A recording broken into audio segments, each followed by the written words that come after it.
75 ACE. Translated by John Dryden.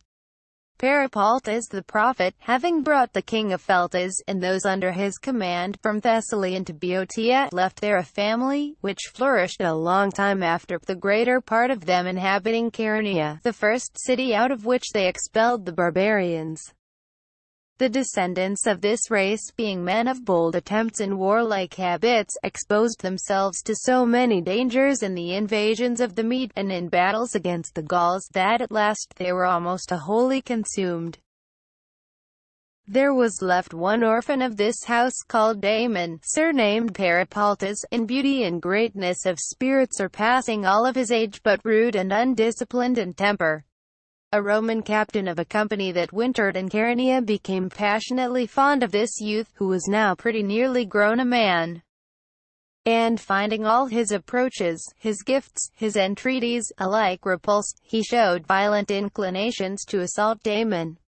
Our native Chaeronea was then in a distressed condition, too small and too poor to meet with anything but neglect.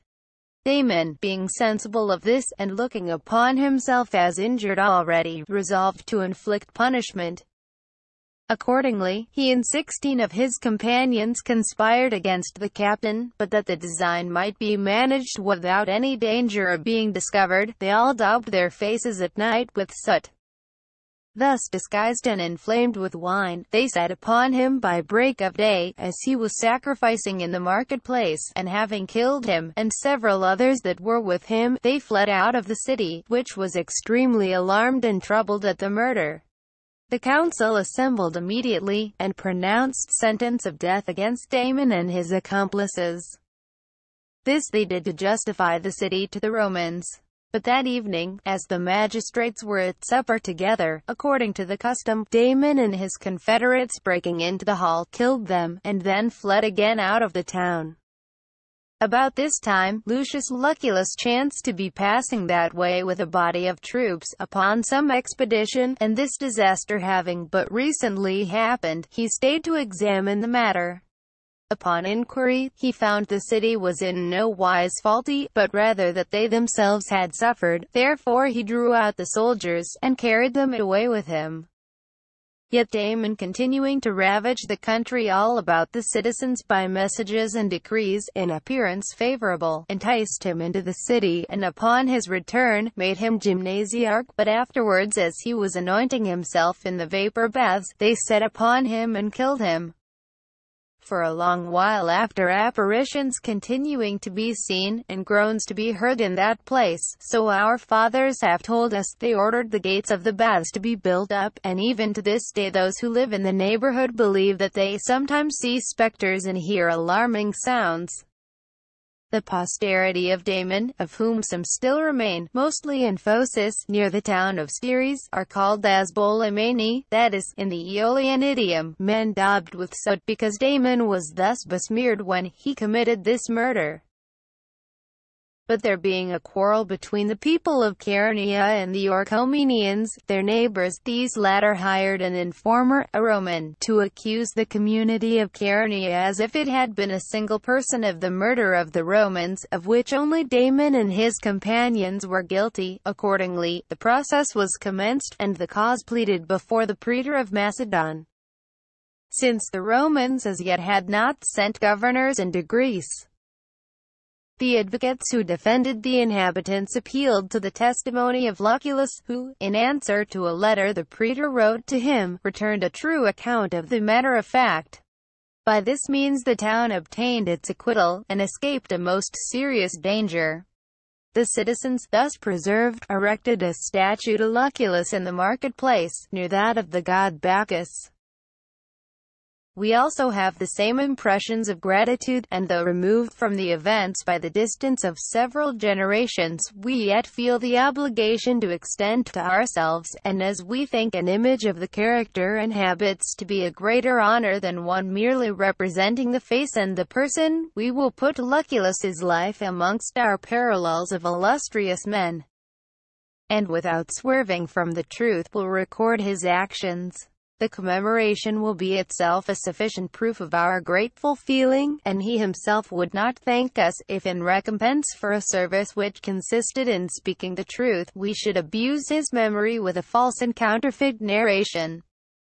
For as we would wish that a painter who is to draw a beautiful face, in which there is yet some imperfection, should neither wholly leave out nor yet too pointedly express what is defective, because this would deform it, and that spoil the resemblance, so since it is hard, or indeed perhaps impossible, to show the life of a man wholly free from blemish, in all that is excellent we must follow truth exactly, and give it fully. Any lapses or faults that occur, through human passions or political necessities, we may regard rather as the shortcomings of some particular virtue, than as the natural effects of vice, and may be content without introducing them, curiously and officiously, into our narrative. If it be but out of tenderness to the weakness of nature, which has never succeeded in producing any human character so perfect and virtuous to be pure from all admixture and open to no criticism. On considering with myself to whom I should compare Lucullus, I find none so exactly his parallel as Cimon. They were both valiant in war, and successful against the barbarians, both gentle in political life, and more than any others gave their countrymen a respite from civil troubles at home, while abroad each of them raised trophies and gained famous victories. No Greek before Cimon, nor Roman before Lucullus, ever carried the scene of war so far from their own country, putting out of the question the acts of Bacchus and Hercules, and any exploit of Perseus against the Ethiopians, Medes, and Armenians, or again of Jason, of which any record that deserves credit can be said to have come down to our days. Moreover, in this they were alike, that they did not finish the enterprises they undertook. They brought their enemies near their ruin, but never entirely conquered them. There was yet a great conformity in the free goodwill and lavish abundance of their entertainments and general hospitalities, and in the youthful laxity of their habits. Other points of resemblance, which we have failed to notice, may be easily collected from our narrative itself. Cimon was the son of Miltiades and Hegesibel, who was by birth a Thracian, and daughter to the king Olorus, as appears from the poems of Melanthius and Archelaus written in praise of Cimon. By this means the historian Thucydides was his kinsman by the mother's side, for his father's name also, in remembrance of this common ancestor, was Olorus, and he was the owner of the gold mines in Thrace, and met his death, it is said, by violence, in Scaptahyle, a district of Thrace, and his remains having afterwards been brought into Attica. A monument is shown as his among those of the family of Cimon, near the tomb of Elpanice, Simon's sister. But Thucydides was of the township of Halimus, and Miltiades and his family were Latidae. Miltiades, being condemned in a fine of 50 talents of the state, and unable to pay it, was cast into prison, and there died. Thus Cimon was left an orphan very young, with his sister Elpanice, who was also young and unmarried. And at first he had but an indifferent reputation, being looked upon as disorderly in his habits, fond of drinking, and resembling his grandfather, also called Cimon, in character, whose simplicity got him the surname of Columbus. Stesimbrotus of Thasos, who lived near about the same time with Cimon, reports of him that he had little acquaintance either with music, or any of the other liberal studies and accomplishments, than common among the Greeks, that he had nothing whatever of the quickness and the ready speech of his countrymen in Attica, that he had great nobleness and candor in his disposition, and in his character in general resembled rather a native of Peloponnesus than of Athens, as Euripides describes Hercules. Rude and unrefined, for great things well endued, for this may fairly be added to the character which Stesimbrotus has given of him. They accused him, in his younger years, of cohabiting with his own sister Elpanice, who, indeed, otherwise had no very clear reputation, but was reported to have been over-intimate with Polygnotus the painter, and hence, when he painted the Trojan women in the porch, then called the Plesian Actium, and now the Pical, he made Laodice a portrait of her.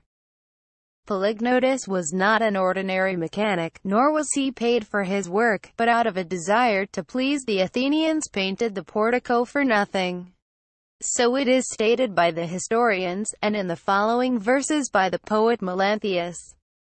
Wrought by his hand the deeds of heroes' grace.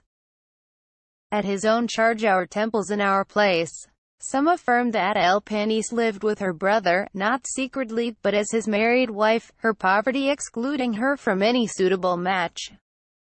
But afterwards, when Callias, one of the richest men of Athens, fell in love with her, and proffered to pay the fine, the father was condemned, and, if he could obtain the daughter in marriage, with Elpanice's own consent, Cimon betrothed her to Callias. There is no doubt but that Cimon was, in general, of an amorous temper. For Melanthius, in his elegies, rallies him on his attachment for Asteria of Salamis, and again for a certain Mnestra. And there can be no doubt of his unusually passionate affection for his lawful wife Isotis, the daughter of Euryptolemus, the son of Megacles, nor of his regret even to impatience at her death, if any conclusion may be drawn from those elegies of condolence addressed to him upon his loss of her. The philosopher Pandaecius is of opinion that Archelaus, the writer on physics, was the author of them, and indeed the time seems to favor that conjecture. All the other points of Cimon's character were noble and good. He was as daring as Miltiades, and not inferior to Themistocles in judgment, and was incomparably more just and honest than either of them. Fully their equal in all military virtues, in the ordinary duties of a citizen at home he was immeasurably their superior. And this, too, when he was very young, his years not yet strengthened by any experience. For when Themistocles, upon the Median invasion, advised the Athenians to forsake their city and their country, and to carry all their arms on shipboard and fight the enemy by sea, in the straits of Salamis, when all the people stood amazed at the confidence and rashness of this advice, Cimon was seen, the first of all men, passing with a cheerful countenance through the Ceramicus, on his way with his companions to the citadel, carrying a bridle in his hand, to offer to the goddess, intimating that there was no more need of horsemen now, but of mariners. There, after he had paid his devotions to the goddess, and offered up the bridle, he took down one of the bucklers that hung upon the walls of the temple, and went down to the port, by this example giving confidence to many of the citizens. He was also of a fairly handsome person, according to the poet Ion, tall and large, and let his thick and curly hair grow long. After he had acquitted himself gallantly in this battle of Salamis, he obtained great repute among the Athenians, and was regarded with affection, as well as admiration. He had many who followed after him, and bade him aspire to actions not less famous than his father's battle of Marathon. And when he came forward in political life the people welcomed him gladly, being now weary of Themistocles, in opposition to whom, and because of the frankness and easiness of his temper, which was agreeable to every one, they advanced Cimon to the highest employments in the government. The man that contributed most to his promotion was Aristides, who early discerned in his character his natural capacity, and purposely raised him, that he might be a counterpoise to the craft and boldness of Themistocles. After the Medes had been driven out of Greece, Cimon was sent out as an admiral, when the Athenians had not yet attained their dominion by sea, but still followed Pausanias and the Lacedaemonians, and his fellow citizens under his command were highly distinguished, both for the excellence of their discipline, and for their extraordinary zeal and readiness. And further, perceiving that Pausanias was carrying on secret communications with the barbarians, and writing letters to the king of Persia to betray Greece, and puffed up with authority and success, was treating the allies haughtily, and committing many wanton injustices, Cimon, taking this advantage by acts of kindness to those who were suffering wrong, and by his general humane bearing, robbed him of the command of the Greeks before he was aware, not by arms but by his mere language and character. The greatest part of the allies, no longer able to endure the harshness and pride of Pausanias, revolted from him to Cimon and Aristides, who accepted the duty, and wrote to the ephors of Sparta, desiring them to recall a man who was causing dishonor to Sparta and trouble to Greece.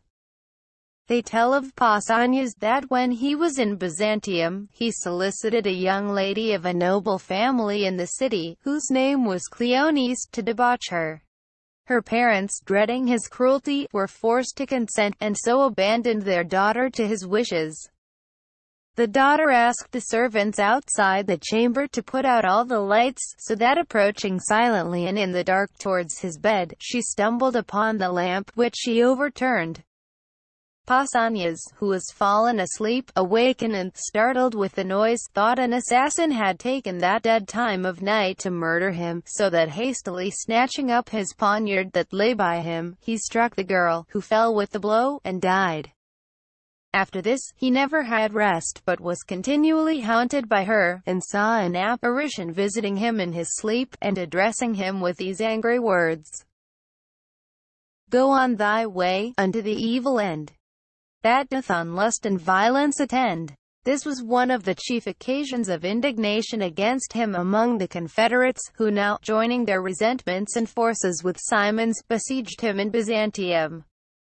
He escaped out of their hands, and, continuing, as it is said, to be disturbed by the apparition, fled to the oracle of the dead at Heraclea, raised the ghost of Cleonice, and entreated her to be reconciled. Accordingly she appeared to him, and answered that, as soon as he came to Sparta, he should speedily be freed from all evils, obscurely foretelling, it would seem, his imminent death. This story is related by many authors. Cimon, strengthened with the accession of the allies, went as general into Thrace. For he was told that some great men among the Persians, of the king's kindred, being in possession of Eion, a city situated upon the river Strymon, infested the neighboring Greeks.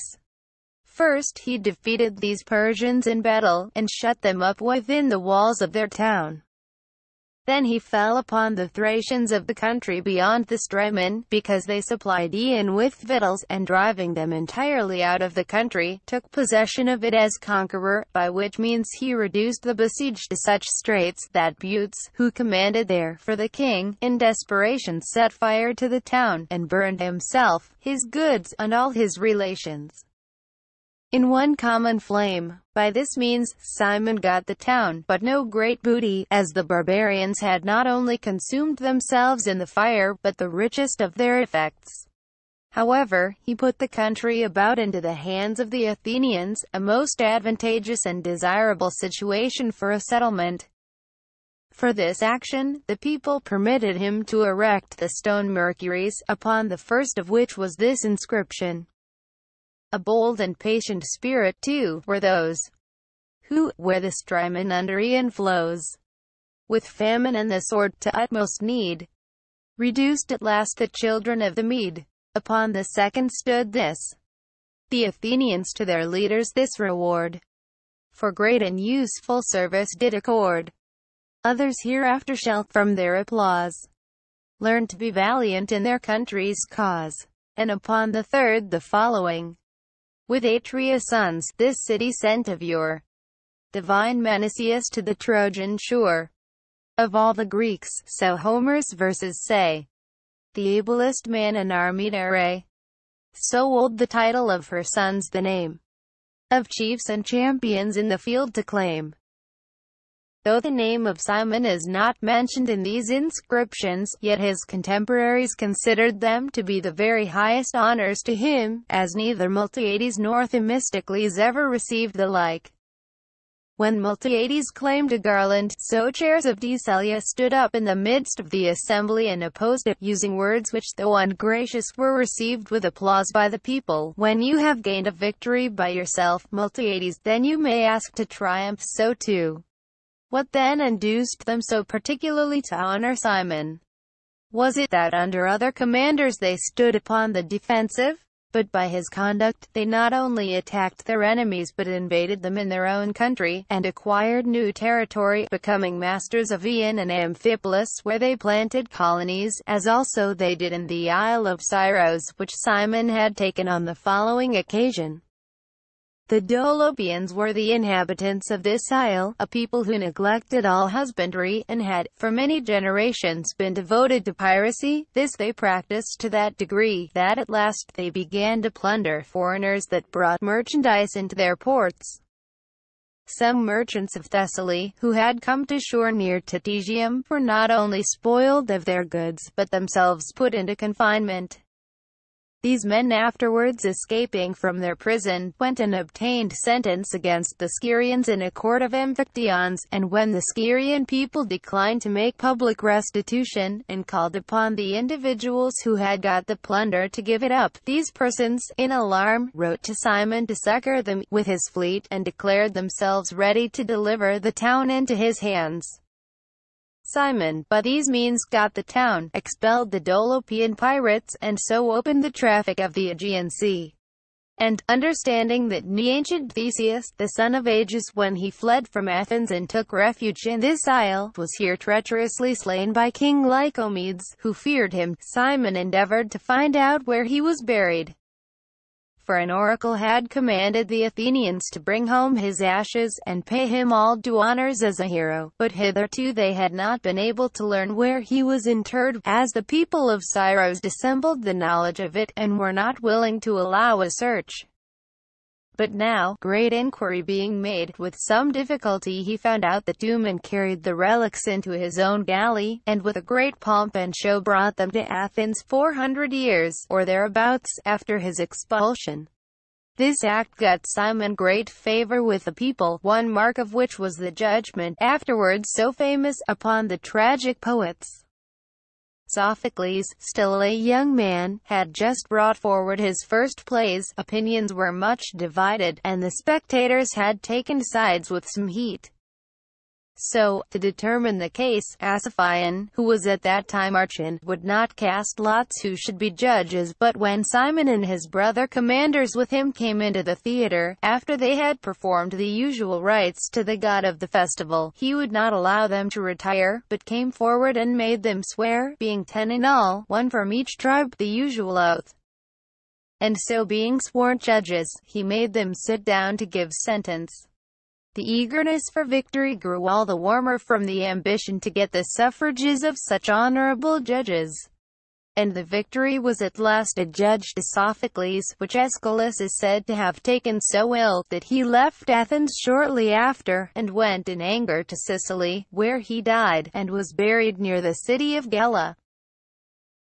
Ion relates that when he was a young man, and recently come from Chios to Athens, he chanced to sup with Cimon at Laomedon's house.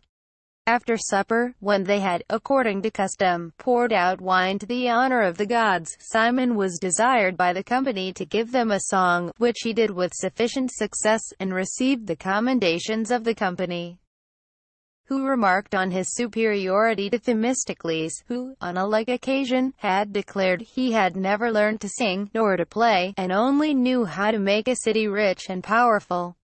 After talking of things incident to such entertainments, they entered upon the particulars of the several actions for which Cimon had been famous. And when they were mentioning the most signal, he told them they had omitted one, upon which he valued himself most for address and good contrivance. He gave this account of it. When the allies had taken a great number of the barbarians prisoners in Sestos and Byzantium, they gave him the preference to divide the booty. He accordingly put the prisoners in one lot, and the spoils of the rich attire and jewels in the other. This the allies complained of as an unequal division, but he gave them their choice to take which lot they would, for that the Athenians should be content with that which they refused. Heraphytus of Samos advised them to take the ornaments for their share, and leave the slaves to the Athenians, and Cimon went away, and was much laughed at for his ridiculous division. For the allies carried away the golden bracelets, and armlets, and collars, and purple robes, and the Athenians had only the naked bodies of the captives, which they could make no advantage of, being unused to labor. But a little while after, the friends and kinsmen of the prisoners coming from Lydia and Phrygia, redeemed everyone his relations at a high ransom, so that by this means Cimon got so much treasure that he maintained his whole fleet of galleys with the money for 4 months, and yet there was some left to lay up in the treasury at Athens. Cimon now grew rich, and what he gained from the barbarians with honor, he spent yet more honorably upon the citizens. For he pulled down all the enclosures of his gardens and grounds, that strangers, and the needy of his fellow citizens might gather of his fruits freely. At home he kept a table, plain, but sufficient for a considerable number, to which any poor townsman had free access, and so might support himself without labor, with his whole time left free for public duties. Aristotle states, however, that this reception did not extend to all the Athenians, but only to his own fellow townsmen, the Laetidae. Besides this, he always went attended by 2 or 3 young companions, very well clad, and if he met with an elderly citizen in a poor habit, one of these would change clothes with the decayed citizen, which was looked upon as very nobly done. He enjoined them, likewise, to carry a considerable quantity of coin about them, which they were to convey silently into the hands of the better class of poor men, as they stood by them in the market-place. This Cratinus the poet speaks of in one of his comedies, the Archilochi. For I, Metrobius too, the scrivener poor, of ease and comfort and my age secure, by Greece's noblest son in life's decline. Cimon, the generous-hearted, the divine, well-fed and feasted, hoped till death to be. Death which, alas, has taken him ere me. Gorgias the Lentini gives him this character, that he got riches that he might use them, and used them that he might get honor by them. And Critias, one of the 30 tyrants, makes it, in his elegies, his wish to have the Scopad's wealth, and Cimon's nobleness. And King Agis allows his success. Leech, as we know, became famous in Greece, only because on the days of the sports when the young boys run naked, he used to entertain the strangers that came to see these diversions. But Cimon's generosity outdid all the old Athenian hospitality and good nature. For though it is the city's just boast that their forefathers taught the rest of Greece to sow corn, and how to use springs of water, and to kindle fire, yet Cimon, by keeping open house for his fellow citizens, and giving travelers liberty to eat the fruits which the several seasons produced in his land, seemed to restore to the world that community of goods, which mythology says existed in the reign of Saturn. Those who object to him, that he did this to be popular and gain the applause of the vulgar, are confuted by the constant tenor of the rest of his actions, which all tended to uphold the interests of the nobility, and the Spartan policy, of which he gave instances, when together with Aristides he opposed Themistocles, who was advancing the authority of the people beyond its just limits, and resisted Ephialtes, who, to please the multitude, was for abolishing the jurisdiction of the court of Areopagus. And when all of this time, except Aristides and Ephialtes, enriched themselves out of the public money, he still kept his hands clean and untainted, and to his last day never acted or spoke for his own private gain or emolument.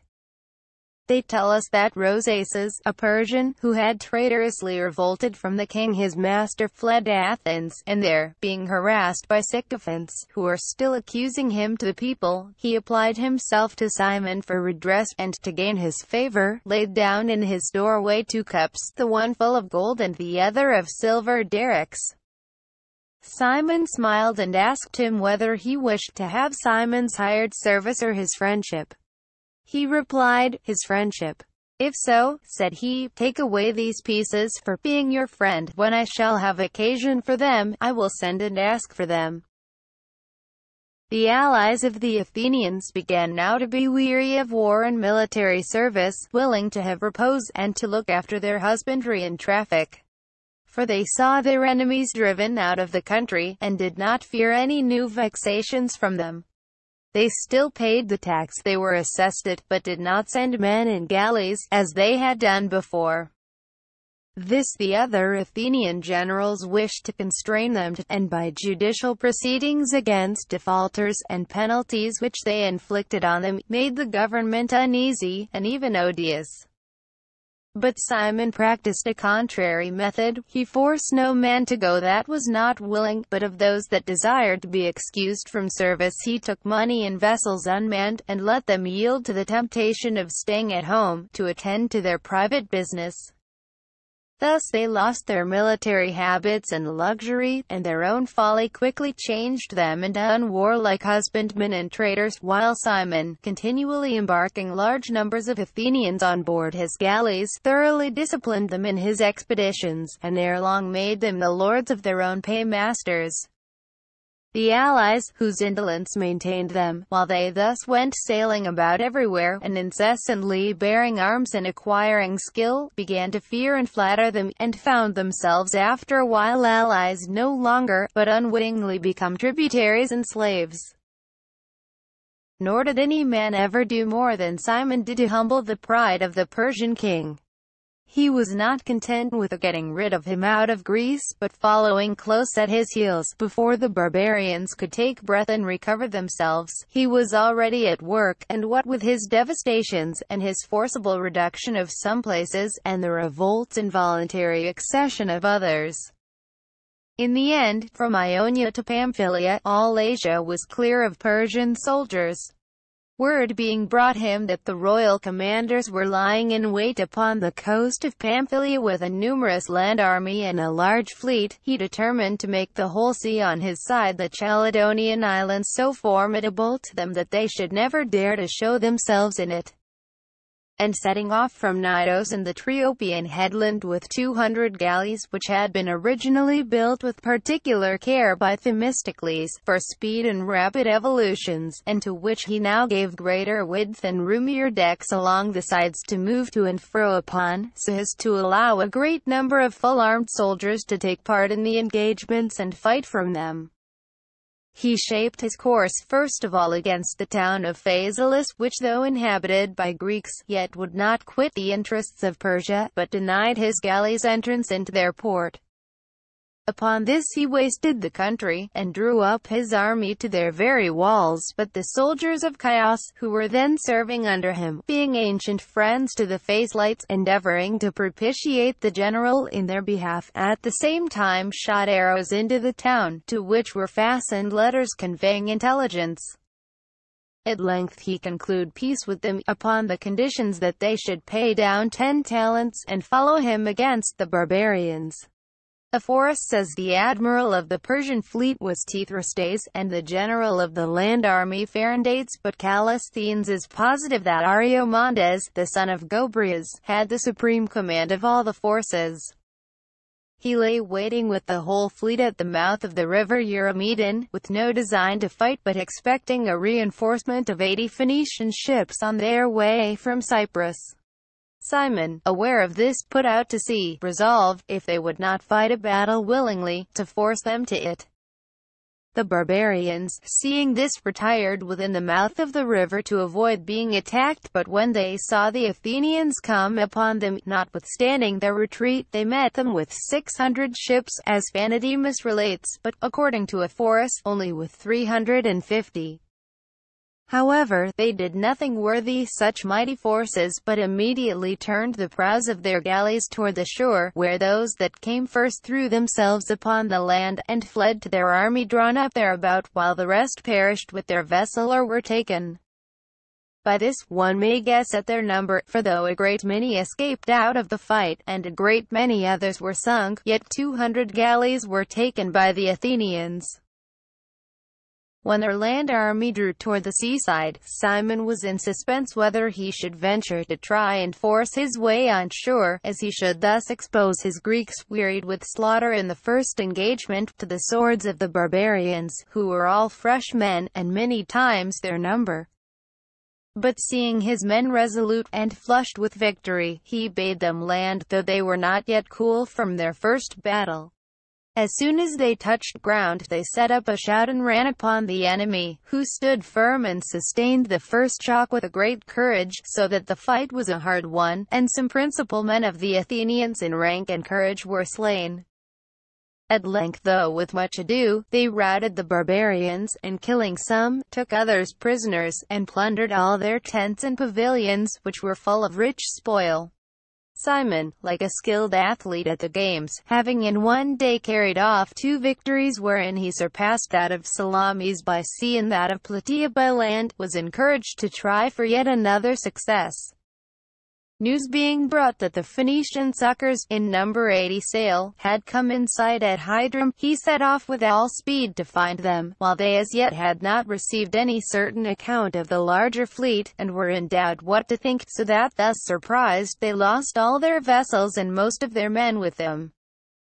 This success of Cimon so daunted the king of Persia that he presently made that celebrated peace, by which he engaged that his armies should come no nearer the Grecian sea than the length of a horse's course, and that none of his galleys or vessels of war should appear between the Cyadian and Chalydonian isles. Callisthenes, however, says that he did not agree to any such articles, but that, upon the fear this victory gave him, he did in reality thus act, and kept off so far from Greece, that when Pericles with 50 and Ephialtes with 30 galleys cruised beyond the Chalydonian isles, they did not discover one Persian vessel. But in the collection which Craterus made of the public acts of the people, there is a draft of this treaty given.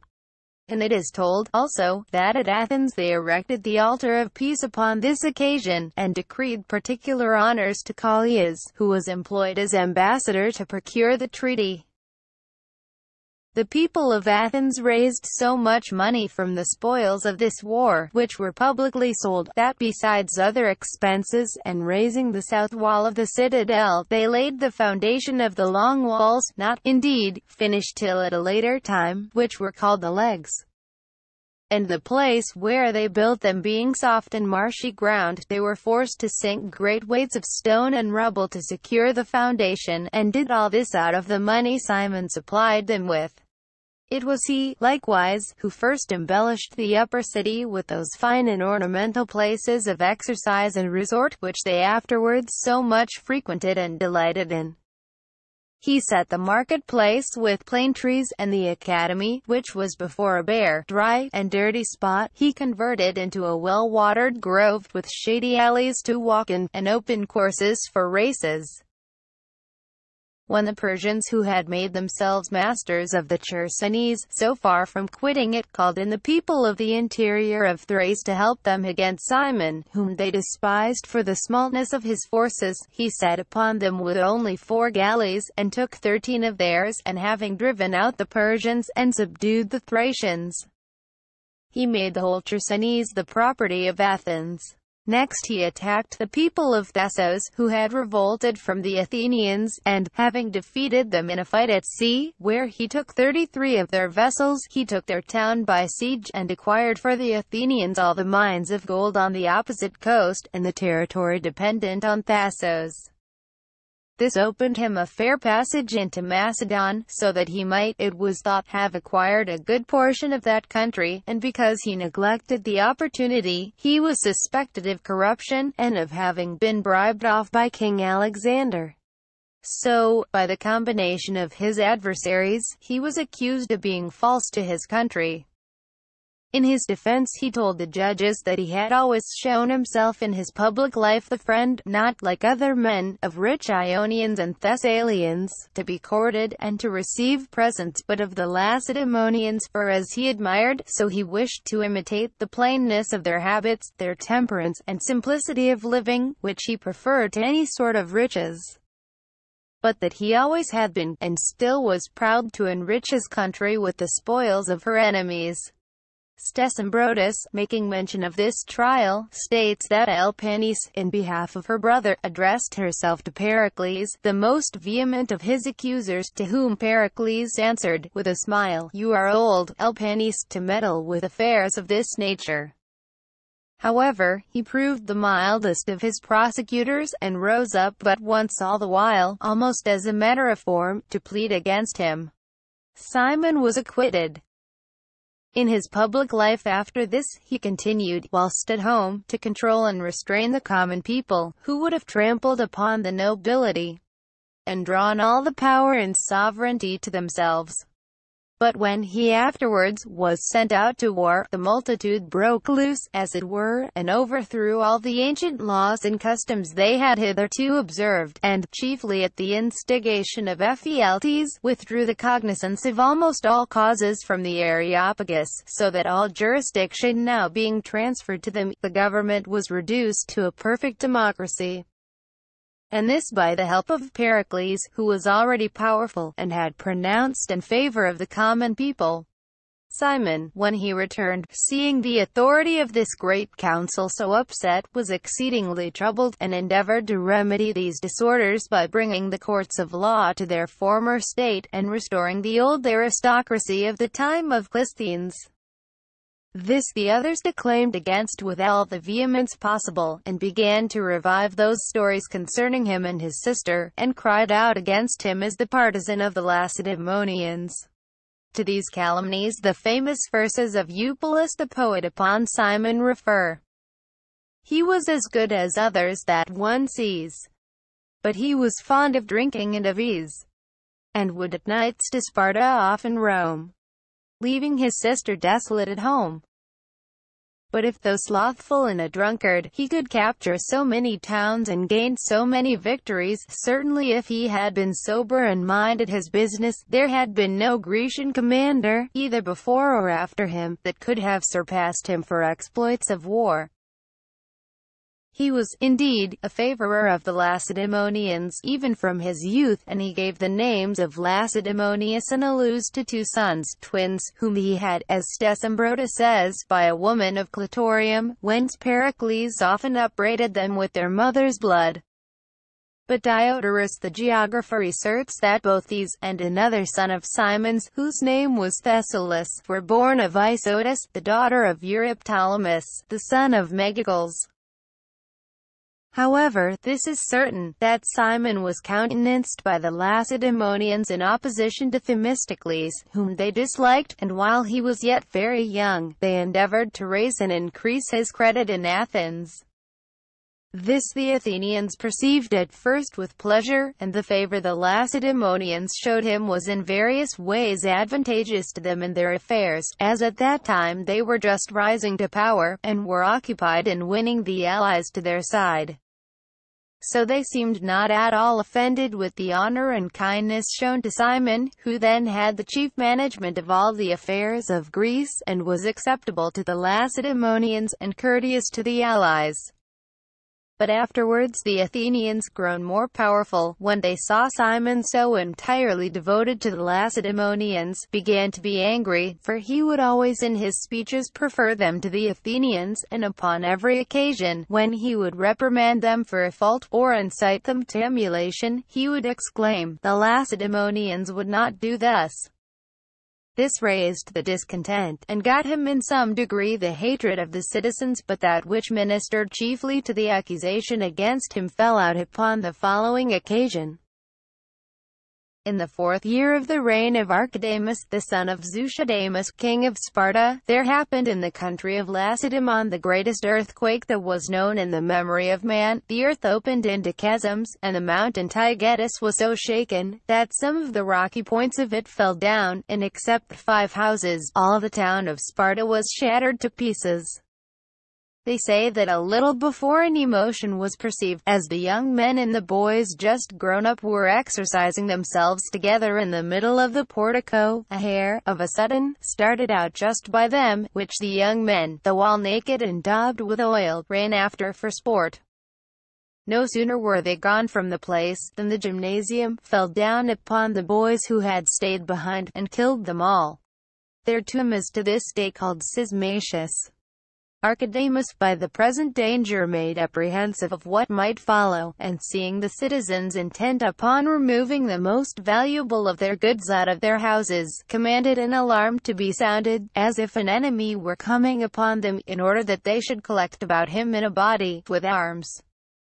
It was this alone that saved Sparta at that time, for the Helots were got together from the country about, with design to surprise the Spartans and overpower those whom the earthquake had spared. But finding them armed and well prepared, they retired into the towns and openly made war with them, gaining over a number of the Laconians of the country districts, while at the same time the Messenians, also, made an attack upon the Spartans, who therefore dispatched Periclitus to Athens to solicit succors, of whom Aristophanes says in mockery that he came in a red jacket, at the altars seated, with a white face, for men in arms entreated. This Ephialtes opposed, protesting that they ought not to raise up or assist of city that was a rival to Athens, but that being down, it were best to keep her so, and let the pride and arrogance of Sparta be trodden under. But Cimon, as Critias says, preferring the safety of Lacedaemon to the aggrandizement of his own country, so persuaded the people, that he soon marched out with a large army to their relief. Ion records, also, the most successful expression which he used to move the Athenians. They ought not to suffer Greece to be lamed, nor their own city to be deprived of her yoke-fellow. In his return from aiding the Lacedaemonians, he passed with his army through the territory of Corinth, whereupon Lichartus reproached him for bringing his army into the country without first asking leave of the people. For he that knocks at another man's door ought not to enter the house till the master gives him leave. But you Corinthians, O Lichartus, said Cimon, did not knock at the gates of the Cleonaeans and Megarians, but broke them down, and entered by force, thinking that all places should be open to the stronger. And having thus rallied the Corinthian, he passed on with his army. Some time after this, the Lacedaemonians sent a second time to desire succors of the Athenians against the Messenians and Helots, who had seized upon Idhome. But when they came, fearing their boldness and gallantry, of all that came to their assistance they sent them only back, alleging they were designing innovations. The Athenians returned home, enraged at this usage, and vented their anger upon all those who were favorers of the Lacedaemonians, and seizing some slight occasion, they banished Cimon for 10 years, which is the time prescribed to those that are banished by the ostracism. In the meantime, the Lacedaemonians, on their return after freeing Delphi from the Phocians, encamped their army at Tanagra, whither the Athenians presently marched with design to fight them. Cimon, also, came thither armed, and ranged himself among those of his own tribe, which was the Oenes, desirous of fighting with the rest against the Spartans. But the council of 500 being informed of this, and frighted at it, his adversaries crying out he would disorder the army, and bring the Lacedaemonians to Athens, commanded the officers not to receive him. Wherefore Cimon left the army, conjuring Euthippus the Anaphlistian, and the rest of his companions, who were most suspected as favoring the Lacedaemonians, to behave themselves bravely against their enemies, and by their actions make their innocence evident to their countrymen. These, being in all 100, took the arms of Cimon, and followed his advice, and making a body by themselves, fought so desperately with the enemy, that they were all cut off, leaving the Athenians deep regret for the loss of such brave men, and repentance for having so unjustly suspected them. Accordingly, they did not long retain their severity toward Cimon, partly upon remembrance of his former services, and partly, perhaps, induced by the juncture of the times. For being defeated at Tanagra in a great battle, and fearing the Peloponnesians would come upon them at the opening of the spring, they recalled Cimon by a decree, of which Pericles himself was author. So reasonable were men's resentments in those times, and so moderate their anger, that it always gave way to the public good. Even ambition, the least governable of all human passions, could then yield to the necessities of the state. Cimon, as soon as he returned, put an end to the war, and reconciled the two cities. Peace thus established, seeing the Athenians impatient of being idle, and eager after the honor and aggrandizement of war, lest they should set upon the Greeks themselves, or with so many ships cruising about the isles and Peloponnesus they should give occasions to intestine wars. are complaining of their allies against them, he equipped 200 galleys, with design to make an attempt upon Egypt and Cyprus, purposing, by this means, to accustom the Athenians to fight against the barbarians, and enrich themselves honestly by spoiling those who were the natural enemies of Greece. But when all things were prepared, and the army ready to embark, Cimon had this dream. It seemed to him that there was a furious bitch barking at him, and mixed with the barking a kind of human voice uttered these words: "Come on, for thou shalt shortly be a pleasure to my whelps and me." This dream was hard to interpret, yet Astyphilus of Posidonia, a man skilled in divinations, and intimate with Cimon, told him that his death was presaged by this vision, which he thus explained. A dog is enemy to him he barks at, and one is always most a pleasure to one's enemies when one is dead. The mixture of human voice with barking signifies the Medes, for the army of the Medes is mixed up of Greeks and barbarians. After this dream, as he was sacrificing to Bacchus, and the priest cutting up the victim, a number of ants, taking up the congealed particles of the blood, laid them about Simon's great toe. This was not observed for a good while, but at the very time when Cimon spied it, the priest came and showed him the liver of the sacrifice imperfect, wanting that part of it called the head. But he could not then recede from the enterprise, so he set sail. 60 of his ships he sent toward Egypt, with the rest he went and fought the king of Persia's fleet, composed of Phoenician and Cilician galleys, recovered all the cities thereabout, and threatened Egypt, designing no less than the entire ruin of the Persian Empire. And the rather, for that he was informed Themistocles was in great repute among the barbarians, having promised the king to lead his army, whenever he should make war upon Greece. But Themistocles, it is said, abandoning all hopes of compassing his designs, very much out of the despair of overcoming the valor and good fortune of Cimon, died a voluntary death. Cimon, intent on great designs, which he was now to enter upon, keeping his navy about the Isle of Cyprus, sent messengers to consult the oracle of Jupiter Ammon upon some secret matter.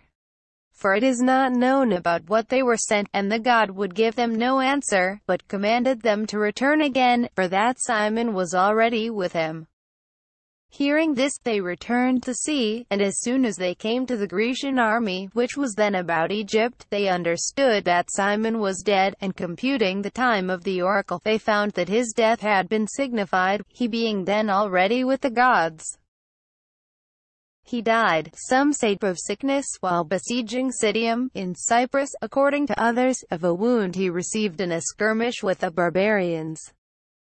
When he perceived he should die, he commanded those under his charge to return, and by no means to let the news of his death be known by the way. This they did with such secrecy that they all came home safe, and neither their enemies nor the allies knew what had happened.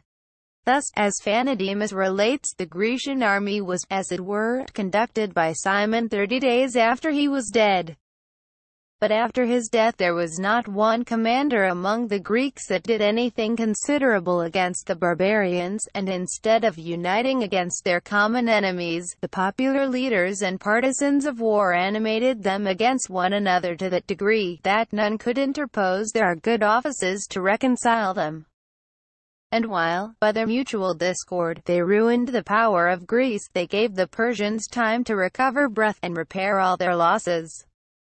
It is true, indeed, that Agesilaus carried the arms of Greece into Asia, but it was a long time after. There were, indeed, some brief appearances of a war against the king's lieutenants in the maritime provinces, but they all quickly vanished. Before he could perform anything of moment, he was recalled by fresh civil dissensions and disturbances at home, so that he was forced to leave the Persian king's officers to impose what tribute they pleased on the Greek cities in Asia, the confederates and allies of the Lacedaemonians. Whereas, in the time of Cimon, not so much as a letter-carrier, or a single horseman, was ever seen to come within 400 furlongs of the sea.